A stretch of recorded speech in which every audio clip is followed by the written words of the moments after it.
Hey guys, today I'll show you the unboxing of the Realme Narzo 30. On the front, you can see the phone's name, and at the back, specifications like processor, battery, display and camera. So let's open the box.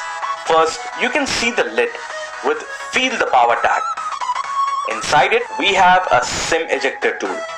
We have documentation like a quick guide and safety guide which will give you end-to-end information about the phone.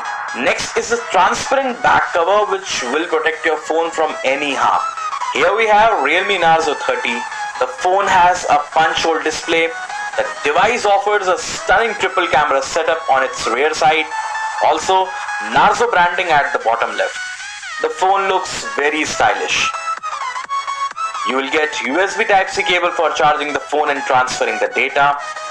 Now we have a 2-pin wall charger with 30 watt of fast charging.